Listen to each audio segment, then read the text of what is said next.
манай байгууллагын хувьд бол ерөнхийдөө малчтынхаа гутлыг бакал хором яалуу гэдэг иймэрхүү гутлууд мөн хажуугаар нь ажлын гутал бас төлхөө үйлдвэрлэдэг ийм үйлдвэр байгаа.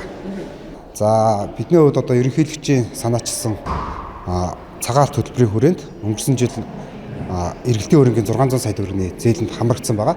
Энэнгээрээ бид одоо бүтээгдэхүүний чанар гарцыг сайжруулах, түүхийн материалынхаа хангалттай бүрэн байдлыг ингээ хангахад зарцуулаад өнөөдрийн байдлаар амжилттай үр дүн гараад ингээ явж байна. За 2021-22 оноос хойш Булгар компанитай тууштай хамтын ажиллагаа өрнүүлээд ингээ сайхан хамтраад ажиллаж байгаа. Булгар компани маань бас өнгөрсөн 2025 онд эргэлтийн хөрөнгийн зээл, хөрөнгө оруулалтын зээл авснараа үйлдвэрлэлийн шугам, тэгээд арьс материалын одоо чанарын төвшин маш өндөр төвшөнд хүрч одоо бидний хэрэгцээ шаардлагыг хангасан ийм бүтээгдэхүүнүүдийг бас үйлдвэрлэж эхэлж байгаа нь бас нэлээд бидний цаашдаа хамтын ажиллагааг илүү одоо ийм итгэлцлийг одоо бий болгож байгаа гэж харж байна. Манай үйлдвэр бол Булгар гэж хувьцаат компани байж байгаа. Хоногт одоо 20 тонн өхрийн шир боловсруулах хүчин чадалтай. За энийг одоо тоогоор илэрхийлэх юм бол 1000 ширхэг өхрийн шир эцсийн шатнд боловсруулад дотоодын зах зээлд нийлүүлж байна. Манай үйлдвэр бол мэдээж одоо Монгол улсын ууган арь ширний үйлдвэр 1934 онд үүсгэн байгуулагдсан.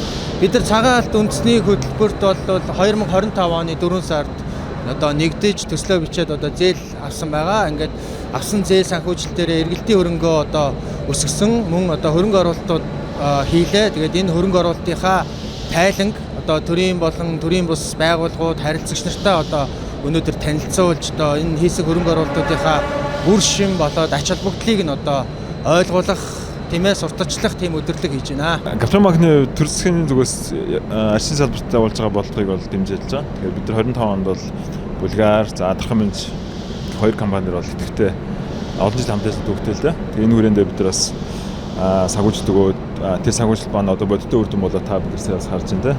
Амжилттай хэрэгжсэн бид нар их баяртай байна. Тэгээд төр засгийн төлөөллүүд маань ирсэн байна. Их баярлалаа гэж хэлмээр байна. За энэ ажлын ард гарсан одоо ажлын туршлага технологи ур чадвар бүхий Булгар Дархамж компанид удирдлагуудаас талархаж байна. Тэгэхээр банкны зүгээс бол хадгаламж эзэмшлийн мөнгөөр одоо үйл ажиллагаа явуулдаг. Тэгэхээр бидний зүгээс хадгаламж эзэмшлийн мөнгийг эрсдэлгүй одоо хөрөнгөд байршуулах юм хуулийн үүрэгтэй. Тэгэхээр бидний өөрийнхөө хүрээнд бол арсны салбарт одоо тухайлбал арсны салбарт туршлагатай. За мөн банктай одоо итгэлцлийн түвшинд одоо ажиллах боломж бүхий юм аж ахуйн нэгжлэлээр бол зээлийн санхүүжилтээр тогтвортой хамтран ажиллах боломжтой. Нөхцөл байдал сайжирч байна. Мэдээж энэ бол Монгол улсын ерөнхийлөгчийн санаачилсан цагаан алт гэж хөнгөн аж үйлдвэрийн салбарт хэрэгжиж байгаа юм том хөдөлгөөн байж байгаа. Энэ бол малын гартаа түүхийн эдийг үнд оруулах, малчтын одоо орлогыг нэмэгдүүлэх мэдээж нөхцөл байдал бол сайжирч байна. Гэхдээ одоо бид бол сансан үр дүндээ бол хараахан хүрээгүй байна. Гэхдээ бол нөхцөл байдал сайжирч байна. Манай үйлдвэрийн хувьд бол одоо өхрийн ширийг болчилж одоо малчтаасаа, хошоодуудаасаа бэлдэж авдаг. Одоо энэ бэлтгэлийн маань тоо хэмжээ, түүхийн эдийн маань үн бол бас боломжийн хэмжээнд бол одоо өсөлттэй явж байна гэж ойлгож байна. За гутлын үйлдвэрлэгчдийн хувьд бол одоо жижиг тооноос нь 200 гаруй үйлдвэрүүд байгаа гэж статистикээр үзээд байгаа. За тэгэхээр 2019-20 онуудын хувьд бол яг ингээд арсыг яг ингээд Монгол дотоодоос аваад ингээд бүтээгдэхүүн болгоод ингээд үйлдвэрлэе гэхээр яг үйлдвэрлэж байгаа хүчин чадал нь одоо Монгол арсны үйлдвэрүүдийн үйлдвэрлэж байгаа хүчин чадал нь хүрдэггүй, эсвэл нэг чанар бүтээмжийн айгу тааруу ингээд бидний шаардлагат нийцдэг байсан. 2020 одоо ковид гарснаас хойш ер нь дотоодын үйлдвэрлэлүүд нэлээд сэргэж эхэлсэн.